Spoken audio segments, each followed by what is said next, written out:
दोस्तों, जैसा कि आपको पता है, दिल्ली से कटरा की दूरी तकरीबन 670 किलोमीटर की है और इसे पूरा करने में 12 से 13 घंटे का समय लगता है। तो फ्रेंड्स, चलिए सबसे पहले हम टोल की बात करते हैं कि दिल्ली से कटरा के बीच कितने टोल टैक्स पड़ते हैं और उन टोल टैक्स पर कितना टोल लागू होता है। दिल्ली से कटरा के बीच में तकरीबन 8 टोल टैक्स हैं। कहीं पर 95 है, कहीं पर 35 है, कहीं 125 है, 135 है, कहीं पर 75 है, कहीं 120 है, कहीं पर 80 है और इन सबको मिलाने पर टोल टैक्स बैठता है 740 रुपये। तो फ्रेंड्स, ये एक तरफ का टोल टैक्स है, आप दोनों तरफ का प्लस कर सकते हैं कितना टोल टैक्स बैठेगा। तो ये तो हुई हमारी टोल टैक्स की बात। अब चलते हैं हम हमारे दूसरे पॉइंट की तरफ कि दिल्ली से कटरा के बीच में सीएनजी कहाँ कहाँ पर है और कितने सीएनजी का खर्चा आता है। फ्रेंड्स, मैं आपको बता देना चाहता हूँ कि सीएनजी आप हरियाणा में ले सकते हैं, पंजाब में ले सकते हैं, सिर्फ पठानकोट को छोड़कर। सीएनजी का प्राइस कहीं पर 87 है, कहीं पर 85 है, कहीं पर 95 है, तो कहीं पर 97 है। दिल्ली में 75 के करीब है।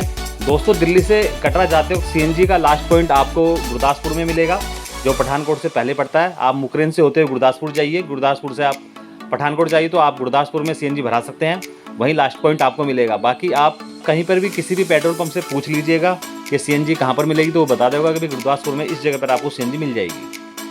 तो फ्रेंड्स, ये तो सीएनजी के बारे में। फ्रेंड्स, अब हमारा सीएनजी पर खर्चा आया है तकरीबन 2000 के करीब राउंड फिगर, क्योंकि सीएनजी काफ़ी महंगी हो गई है, इस वजह से 2000 आया है खर्चा। और आते वक्त हमें गाड़ी पेट्रोल पे भी चलानी पड़ी थी क्योंकि सीएनजी हो गई थी ख़त्म, और आते वक्त हमें फिर गुरदासपुर में हमने सीएनजी भराई थी। सीएनजी पर जो खर्च आया हमारा, वो मैंने एक तरफ का बताया है तकरीबन 2000 का। आप उसे प्लस कीजिएगा, आने जाने का तो तकरीबन 4000 हो जाएगा। तो खर्चा टोटल आप मान लीजिए कि खर्चा जो होगा टोल का प्लस सीएनजी प्लस पेट्रोल, तकरीबन 6000 के आसपास हमारा खर्चा हो जाएगा। दोस्तों, यह थी सीएनजी, टोल टैक्स और पेट्रोल के बारे में। और हाँ फ्रेंड्स, यह जानकारी अपने फैमिली मेम्बर्स को ज़रूर दीजिएगा, जिससे अगर वह भविष्य में कभी आगे माता के दरबार में कार के द्वारा जाएँ तो उनको पूरी जानकारी हो, टोल कितना पड़ेगा, खर्चा कितना आएगा, सीएनजी कहाँ पर है, पेट्रोल से गाड़ी कितनी चलेगी। अब हम चलते हैं अपने तीसरे पॉइंट की तरफ। तीसरा पॉइंट है हमारा, आप कटरा में, जम्मू में और सांझी छत पर, अर्धकुंवारी पर या भवन पर आप रूम कैसे बुक कर सकते हैं और यात्रा पर्ची टिकट कैसे निकाल सकते हैं ऑनलाइन के द्वारा। तो चलिए फ्रेंड्स, अब हम चलते हैं हमारे तीसरे पॉइंट की तरफ। फ्रेंड्स, सबसे पहले हमें अपने लैपटॉप पे अपना ब्राउज़र खोलना पड़ेगा या गूगल पर जाइए, वहाँ पर आप टाइप कीजिए Shri Mata Vaishno Devi shrine board online. जैसे ही आपके सामने न्यू पेज ओपन होगा, आप सबसे ऊपर श्री माता वैष्णो देवी पर क्लिक कीजिएगा। क्लिक करने के बाद आपके सामने इस तरह का एक पेज खुलेगा रेड कलर का। आप रेड कलर को क्रॉस कर दीजिएगा। क्रॉस करने के बाद राइट साइड में ऑनलाइन सर्विस पर आप क्लिक कीजिएगा। क्लिक करने के बाद एक नया पेज खुलेगा।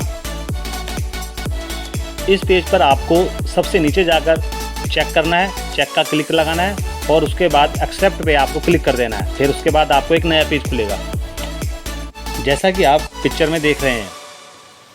इस लाल रंग के पेज को आप डिलीट कीजिएगा। फिर उसके सामने आप देखेंगे लेफ़्ट साइड में, फ्रेंड्स, अगर आपकी आईडी बनी हुई है तो आप उसे लॉगिन कर सकते हैं। आपको यहाँ पर श्री माता वैष्णो देवी की साइट पर जाकर अपनी एक आईडी बनानी पड़ेगी, यूज़र नेम पढ़ना पड़ेगा और अपना एक पासवर्ड बनाना पड़ेगा। फ्रेंड्स, अपनी आईडी बनाने के बाद आप बैक आइएगा और ऑनलाइन सर्विस पर क्लिक कीजिएगा और फिर उसे लॉगिन कर देना है। क्लिक करने के बाद आपको कुछ इस तरह का पेज दिखाई देगा, जिसमें आपको लेफ़्ट साइड में यूज़र नेम और पासवर्ड दिखाई देगा। वहाँ पर आपने अपनी आईडी भरनी है। आपकी आईडी ओपन होने के बाद आपको कुछ इस तरह का पेज नज़र आएगा। आप देखेंगे कि लेफ़्ट साइड से ऊपर की तरफ सेकंड ऑप्शन यात्रा पर्ची का है। आप यात्रा पर्ची पर क्लिक कीजिएगा। क्लिक करने के बाद कुछ इस तरह का पेज आपके सामने ओपन होगा। आप इसमें अपनी आईडी, जितने मेंबर हैं उन मेंबरों की काउंटिंग और उन मेंबरों के नाम और आप अपनी आईडी में कुछ भी आधार कार्ड लिंक कर सकते हैं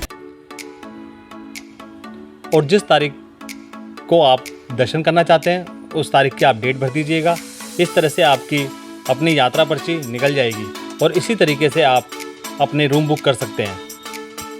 फ्रेंड्स, यात्रा पर्ची निकालने के बाद आप इसी तरीके से अपने रूम की बुकिंग कर सकते हैं, हेलीकॉप्टर की बुकिंग कर सकते हैं।